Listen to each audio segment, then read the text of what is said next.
I'm now happy to introduce Suzanne Flint. Happy New Year, everybody. I can't believe we're starting yet another year, and even though I know it's shaky for a lot of us, I'm remaining optimistic, and I'm certainly inspired by all of the contact that I've had with you guys and the work that you're doing. So welcome back as we begin our third online fellowship course. I hope you had restful holidays as well as an opportunity to catch up a bit with all of the online course content. We know that life has a way of unexpectedly intervening in our best laid plans and know that some of you have had to deal with some especially challenging circumstances. We appreciate you keeping us apprised of your status and persevering as best you can. As I've been following the progress of many of you, it's been confirmed daily the value that these online classes can afford you. They really can help you move from great ideas to great ideas in action with amazing results. However, without these skills, good ideas often falter or miss the mark entirely. So again, we encourage you to continue to stay as fully engaged in this process as possible. It will not only serve you well for this fellowship, but for all your future library work. Should you have any questions about the fellowship in general, especially if anything has come up over the holiday break, or you have concerns about your progress to date, please contact either Stephen or me offline, not as a part of the chat or Q&A in today's webinar, but via phone or email to us, and we'll be happy to address any of your concerns or questions there. I also want to take a moment to thank Cindy Mediavilla for the excellent course on community assessment and the tools that she created for us that if you utilize them will serve you well in identifying and executing any project. We'll look forward to Cindy's next class on evaluation in March.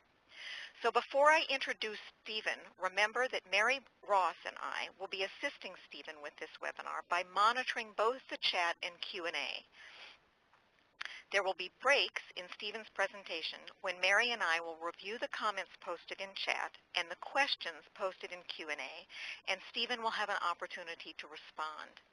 To help us help Stephen, please be sure to differentiate your posts with responses to Stephen's inquiries or comments that you want to share posted in chat, while your own questions for which you want a response from Stephen should be specifically posted in the Q&A.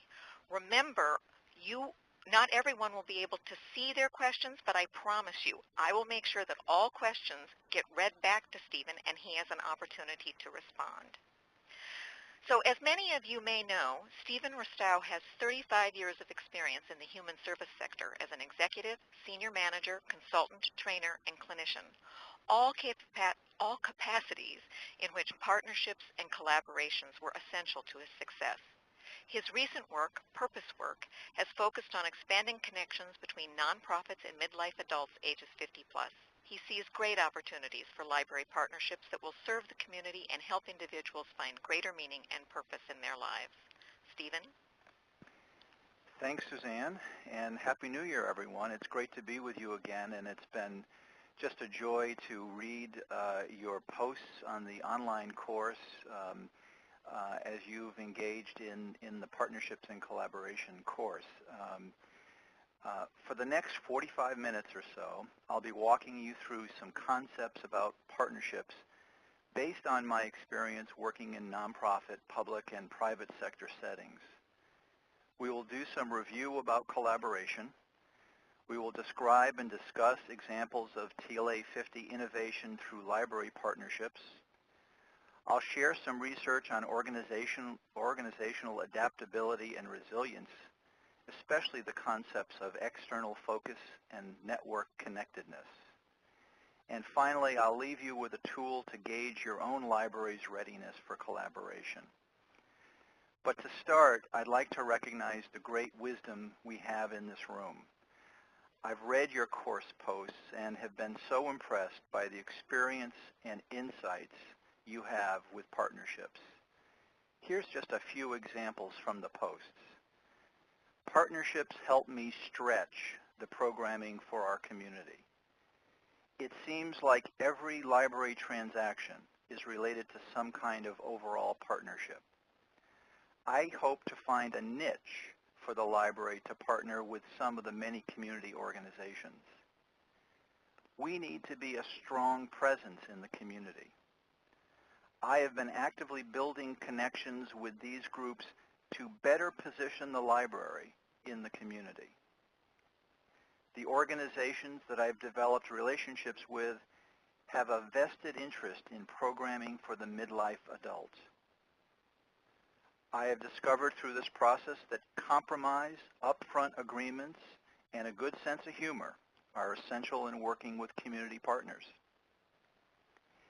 In my new position, I am eager to learn about my community and the players and the movers and shakers. Building strong partnerships is vital. Our experience really taught us that when we leave the four walls of the library and actually approach other groups and people, good things can happen. I've learned that it's important to spell out everyone's expectations of who is doing what and what will happen.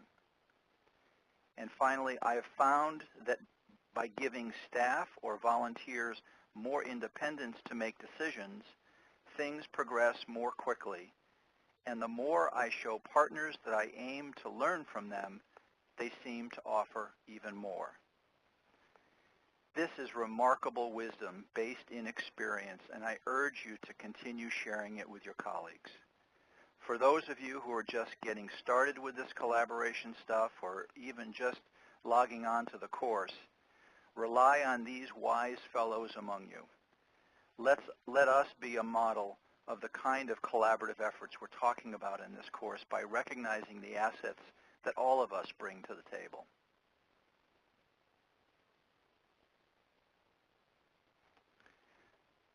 In the first week of the course, we define partnership along a continuum starting with cooperation, moving to coordination, and then to collaboration. And as I read your posts, it's clear that you understand that as you move more toward collaboration, the impact of the partnerships are greater all the time. True collaboration requires a commitment to shared goals, a jointly developed structure and shared responsibility, mutual authority and accountability for success, and sharing of resources, risks, and rewards. However you decide to work together, it's important that everyone understands and agrees to the purpose of the collaboration, the degree of commitment required, and the expectations of partners involved in the effort. Let me reemphasize something that both Mary Jane and Cindy stressed in the first two courses. Your first and most accessible group of partners are your colleagues and fellow staff in your libraries or library systems. If you've not reached out to those folks yet, I encourage you to engage them in the process. These internal partners will provide the expertise, access to populations, support, and ambassadorship you need to get TLA 50 language and ideas percolating in your library.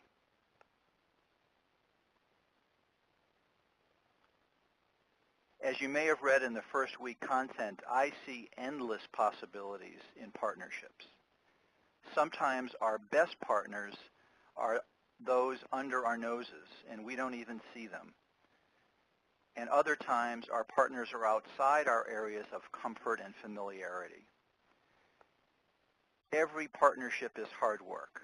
Remember, labor is in the middle of collaboration, which is why we must be focused on what our goals are and how does each partnership advance us toward those goals. Possible partners may be part of colleges and universities, public schools, hospitals and healthcare organizations, arts and humanities groups, social services providers, workforce boards and employment services providers, chambers of commerce. As the recent Urban Libraries Council publication, Partners for the Future, reports, libraries' most promising partners may lie within the local or county government in which they operate. You'll find the link to this report in this week's assignments. This week, you'll also have a chance to build upon the Partnerships Continuum worksheet you started last week. I've provided a master list of organizations to help broaden your scan of potential collaborators. So here's an opportunity for you to do some brainstorming.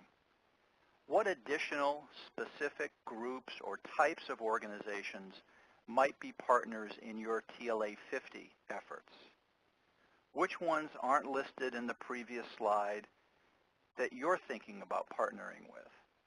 We'll give you a few moments now to add these to the chat and come back to those responses in a couple of slides. Now let's move on to some specific examples of TLA 50 library innovation and partnerships.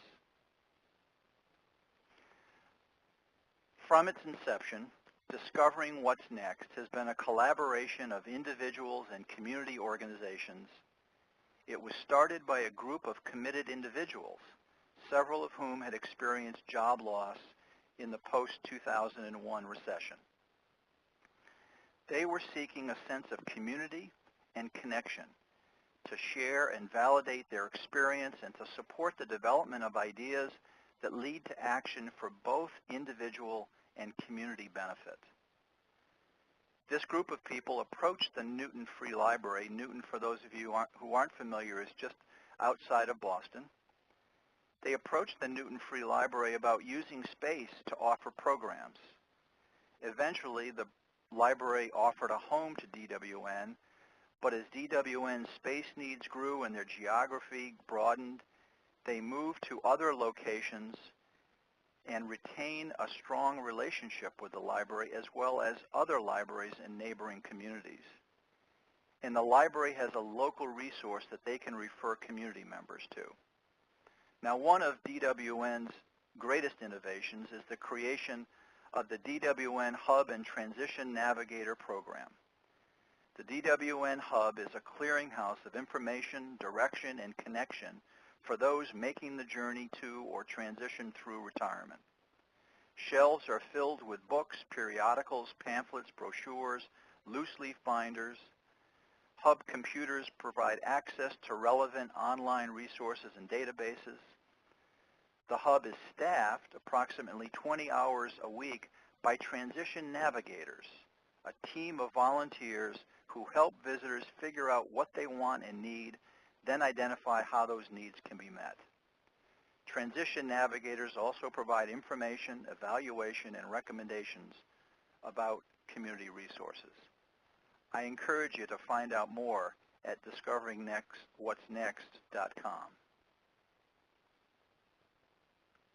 In Tempe, Arizona, some of you may be familiar with the Tempe Connections Cafe. This collaboration resulted from strategic efforts by the Tempe city government, led by the public library, to respond to the growing numbers of people in retirement transition who were relocating to their area. Promoted as purpose, programs, and participation brewed in one place, Tempe Connections offers a physical space that includes a high-tech meeting room, outdoor patios, and a cafe on the main floor of the Tempe Public Library. Partnerships with community organizations bring expertise, access to markets, and volunteer opportunities. Tempe Connections also offers resources in employment and recareering. Through their partnerships, online career resources are provided through AARP's Work Search program, the Gateway Community College's Center for Workforce Transition, and the Maricopa County College's Center for Workforce Development. You can learn more at tempeconnections.org. So let's take a look at what you have to say. What additional groups or types of organizations might be particular or potential partners in your TLA 50 efforts? Mary? Well, Stephen, there are a lot of mentions of different organizations here. Becky Menzel mentioned senior centers, and Pam, who I believe works at the State Library, mentions that at the State Library level, one of her partners will be the public libraries in their states. The groups, volunteer groups like RSVP, that's Retired Senior Volunteer Program, I believe, adult community centers. And Jenny has an interesting suggestion about outreach to library partnering with apartment communities to do evening story times in their clubhouses.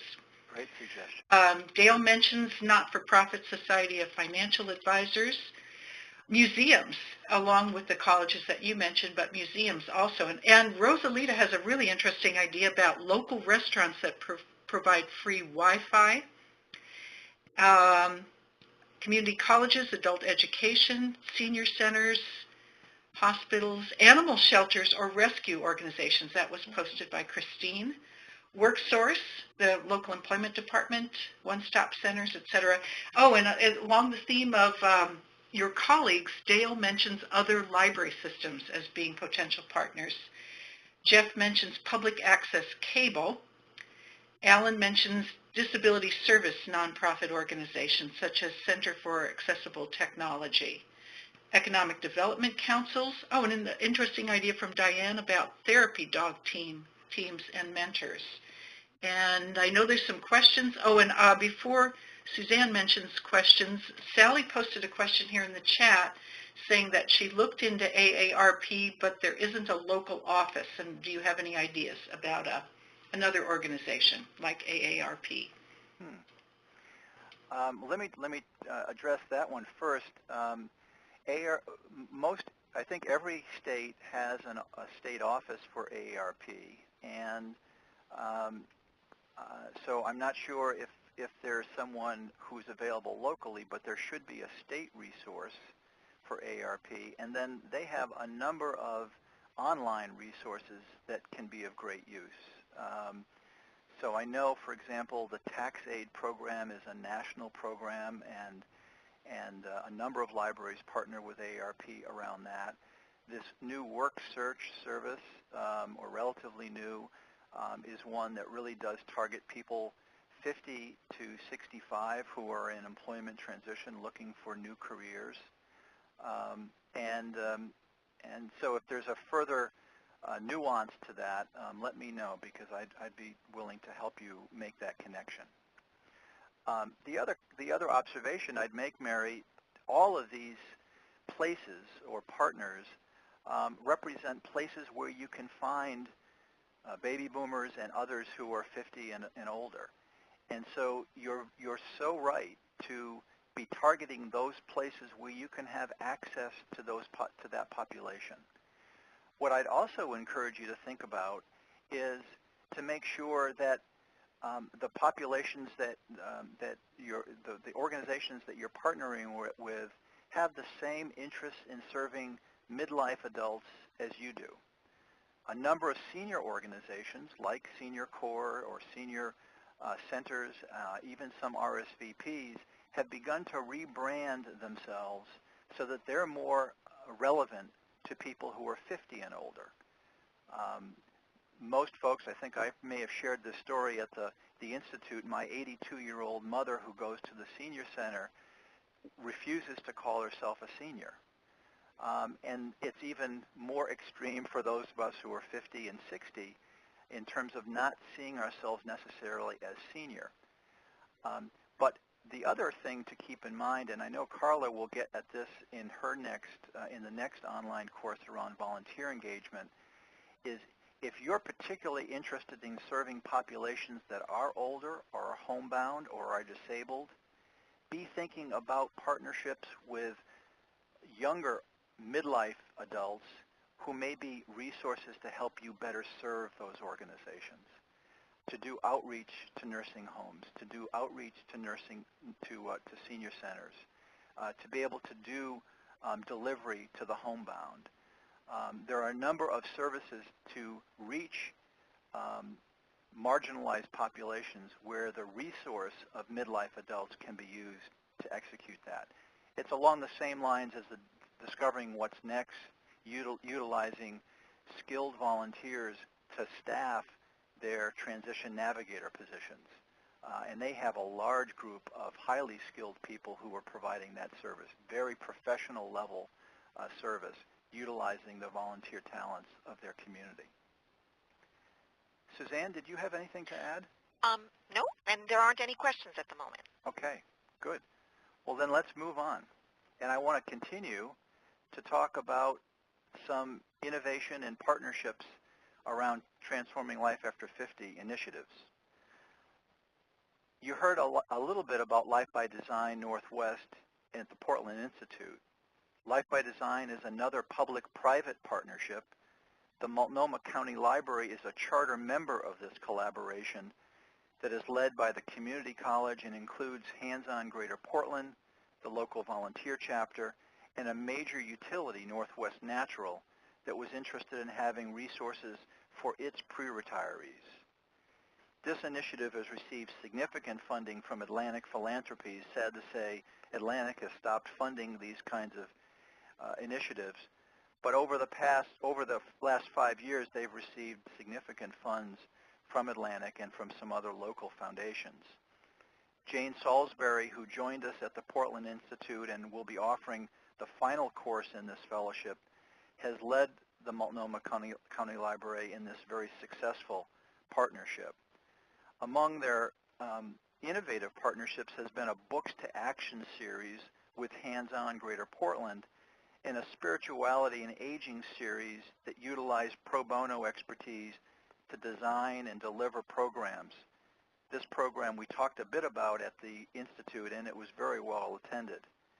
I want to bring special focus to the Books to Action initiative because this is one that relies on or uses library capacity with a service component. And so through their partnership with the Hands-On Greater Portland, they delivered this Books to Action model, which includes a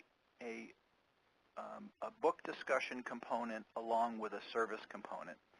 And this has been particularly attractive to people 50 and older, although it's been of interest to people of all ages. I was so excited to see that they've scheduled another session in February. This particular focus is going to be on the book Life is So Good, written by George Dawson and Richard Globman. Dawson is a black manual laborer who learned to read at the age of 98. And so the group will read and discuss this group, and then they will be volunteering at the Tidal Wave Used Bookstore, doing a service project to learn about the library's adult literacy programs and then help prepare retired library materials to be sold at the bookstore. So there's both an ability to engage in traditional book discussion as well as to be active in carrying out a particular service project along the theme of the book. It's a great and easy, I think, idea, and I'm sure that Jane will be talking more about it in her course at the end of the fellowship. You've also heard a bit about the Pierce County 50 Plus initiative from Cindy Bonero at the Portland Institute. And Cindy talked about how their community assessment process led to identifying key community organizational partners that would form their advisory council. And their advisory council was key in helping them to promote their initiative and actually to design and deliver two community-wide community forums that they provided. In an interview that you'll hear as part of the week 3 of this course next week, Cindy talks about how their 50 Plus initiative has adapted to changing times and recently partnered with the community college, the local business incubator, and other community organizations to provide a job resource center.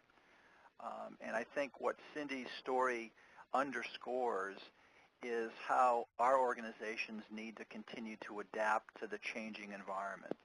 And with more and more attention being rightfully given to the economic downturn and to the implications in terms of job loss, so many libraries are looking at ways that they can provide resources to people of all ages, but particularly for folks who are 50 who lose jobs sometimes for the first time and have to go back out into the market for income. So I encourage you to take a look again at the Pierce County website to learn more about their 50 Plus initiative. Now this Berkeley's Transforming Life After 50 project is an example of a very focused 50-plus project on a topic that is particular significance for Berkeley.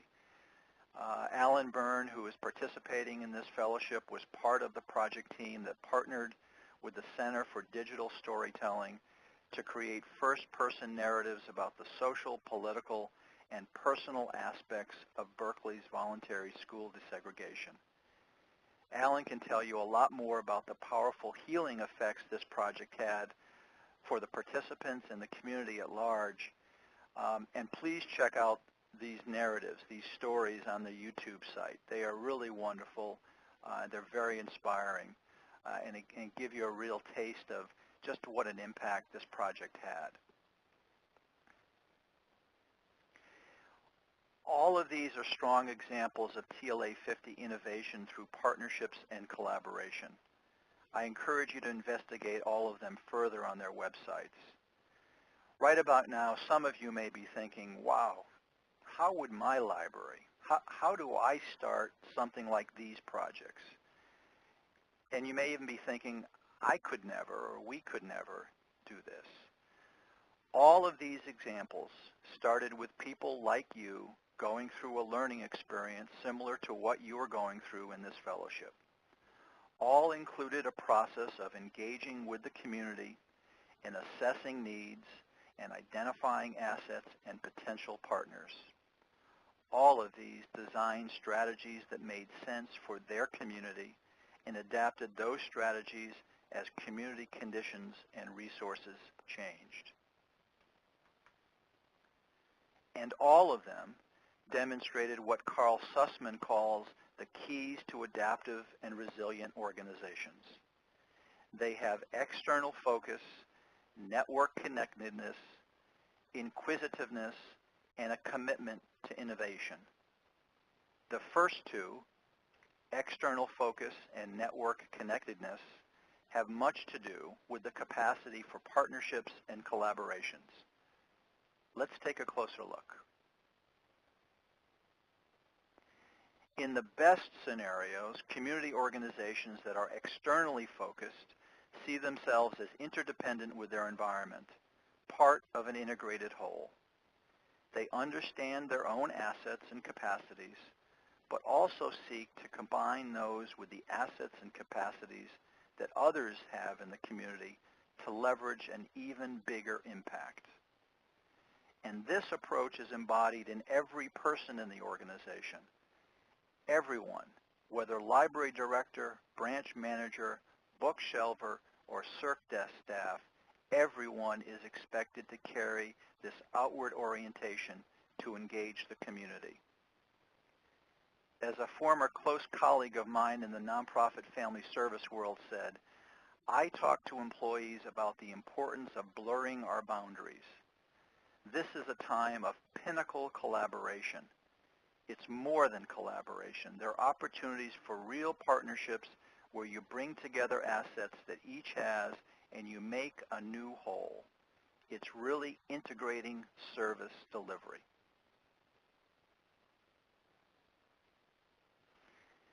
The capacity for network connectedness is another essential quality for partnerships.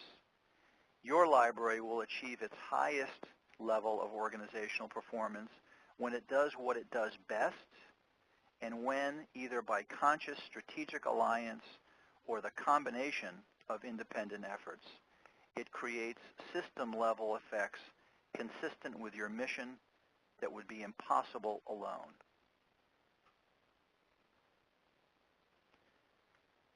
So let's hear again from you. What do you think? What are some examples of external focus and network connectedness from your own experiences or in your libraries? And you may even want to ponder, how do you empower or prepare your frontline staff to demonstrate these qualities in their daily encounters with the community? Again, we'll give you a few moments to post your thoughts to the chat.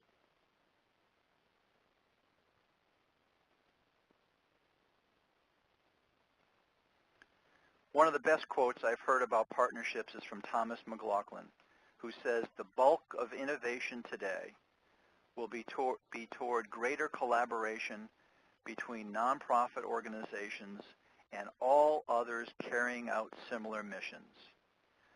What we call mergers and alliances, and I think you could add joint ventures here, are really just a part of the innovation that the nonprofit sector must deliver over the next 2 or 3 decades. While McLaughlin's work is primarily with nonprofits, I think his counsel applies to public service organizations of all kinds, including libraries.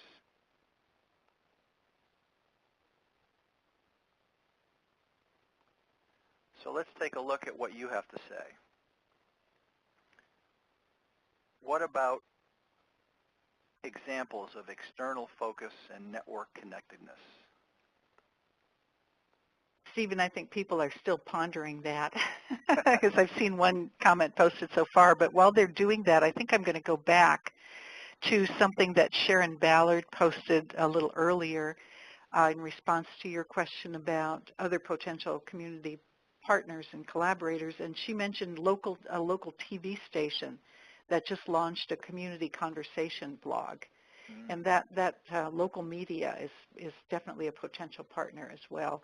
And Sharon, just wanted to mention that Jenny asked if you have the URL for that blog, could you also copy and paste that into the chat window so we can see that as well.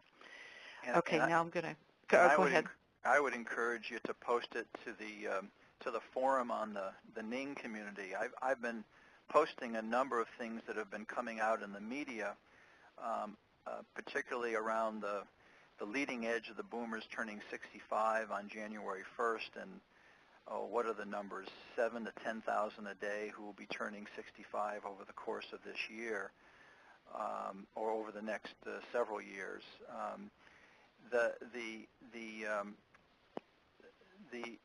The challenge, I think, with the media is that much of the media continues to hold on to some very old language and definitions of retirement and older age, and I think one of the jobs that we have is to help educate them as well.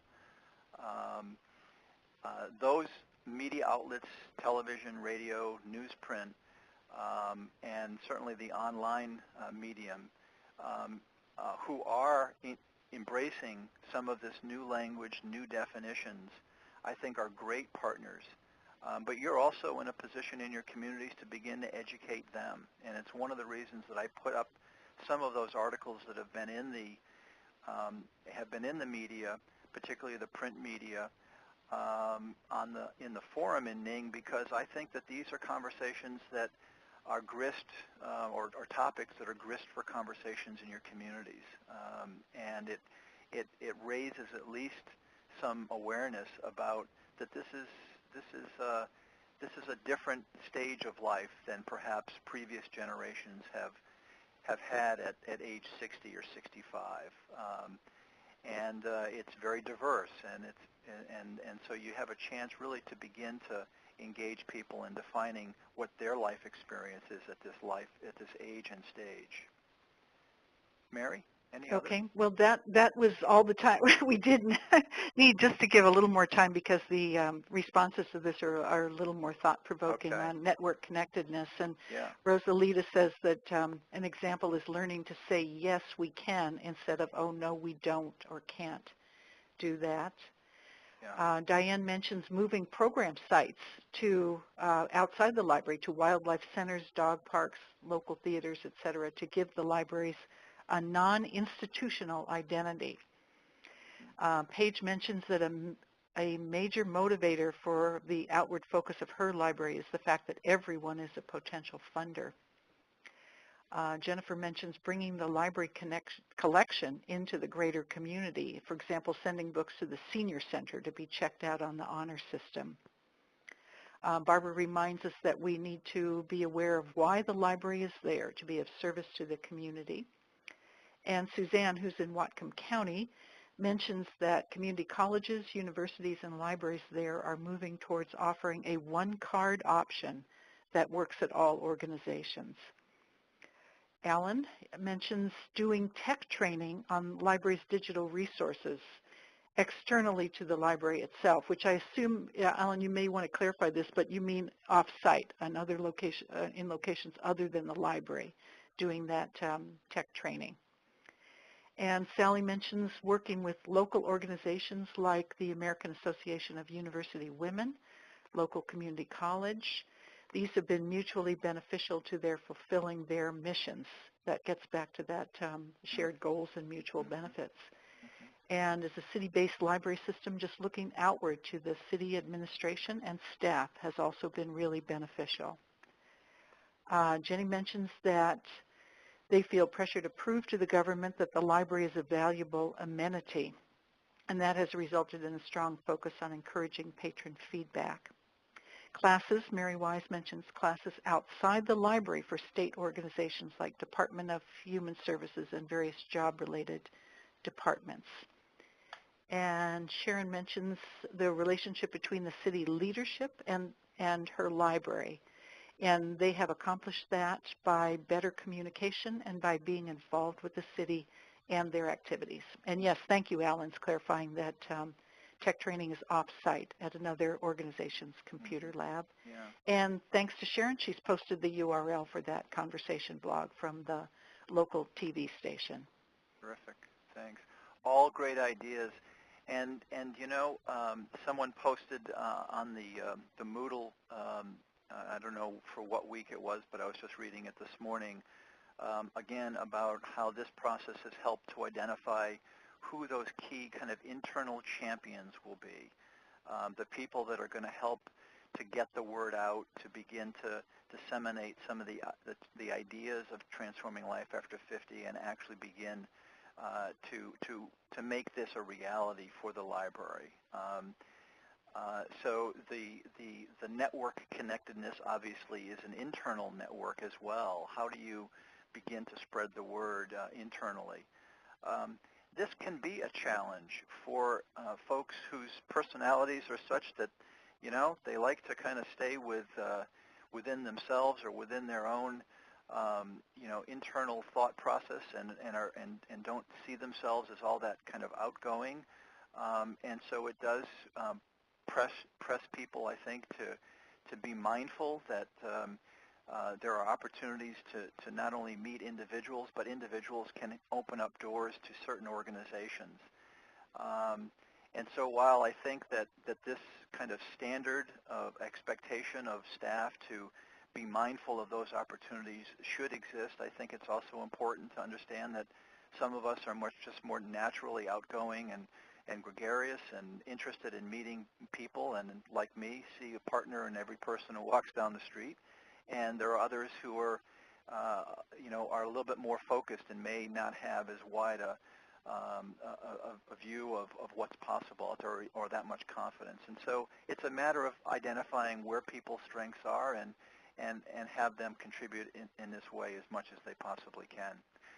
We'll have a chance to get to some other questions at the end, so be thinking about questions that you have or other ideas.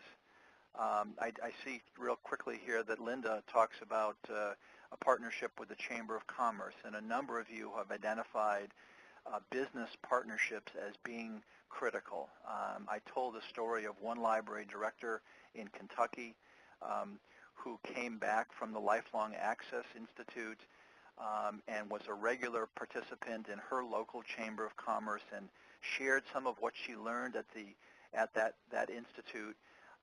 And business leaders were so responsive to her raising that issue and identified it as an issue that they had to think about as their workforce was getting older, and that they needed to make some plans not only for the transition of the legacy employees that they had in terms of acquired knowledge and relationships, et cetera, but they had to also help to prepare for the next generation of their workforce. And so in this particular case, the library person was able to see herself as a leader in her community. She was bringing an issue to a business table that they hadn't thought about or that they were reminded of, and they took action on as a result of her raising it. So chambers of commerce and businesses many of them who either have an older workforce or have products or services that are geared toward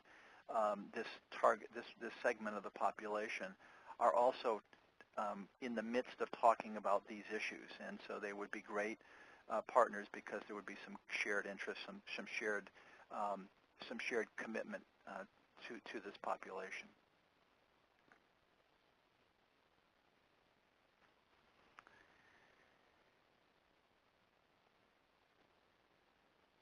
I've included in the readings in week 1 some information about research that was done by Paul Matisich on the 20 factors that influence collaboration success. If you haven't had a chance to read it, I would encourage you to review it. These 20 factors are grouped into 6 categories: factors related to environment, membership, process and structure, communication, purpose, and resources. Matisich's research suggests that the effectiveness of your collaborative efforts depends on your proficiency in all 20 of these factors. For example, within environment, factors like the history of collaboration or cooperation in a particular community, a favorable political or social climate. The factors that are included under membership characteristics are things like mutual respect and trust and understanding, the ability to compromise. Factors within process and structure have to do both with adaptability and flexibility in the relationship, as well as the ability to develop clear roles and responsibilities. Factors related to communication include things like the openness and frequency of communication and the ability to establish informal relationships and other communication links. Factors related to purpose have to do with the ability to set concrete and attainable goals and objectives, to define a shared vision and purpose. And finally, factors related to resources have to do with the availability of funds and staff and the kind of contributions, the in-kind resources that may be brought to the project and to the partnership, as well as the leadership skills that will be needed. A number of you identified in the partnerships that you have had the importance of skilled leadership. One person that I read this morning talked about how important it is to have a leader from each of the partner organizations who is committed, kind of that organization's champion for that partnership. And obviously, I think those of us who have had these understand that whenever there's turnover, it takes a step out of the process. We kind of step back one. When a key member of our partnership has had to step away from participating, it really does affect that partnership. So leadership skills are so critical. So if you haven't read that particular excerpt that I included in the reading, please do so, as well as the supplemental readings that I included for week 1. To help you determine your library's readiness for collaboration, I've adapted the Matisich research and created this tool, the Library Readiness Scale. It's part of the assignment for week 2. I actually saw a few of you have already done it. And I encourage all of you to do this along with your team. Complete it, review your collective responses, and see where your library stands in terms of readiness for collaboration. The real value in this is to identify those areas in which your library demonstrates readiness for collaboration. That's your library's collaboration strengths, and those areas that need strengthening. I'm sure that you'll find it grist for some meaningful discussions as you embark upon forming TLA 50 partnerships. Again, I've mentioned I've seen a few people who have posted their responses to this tool.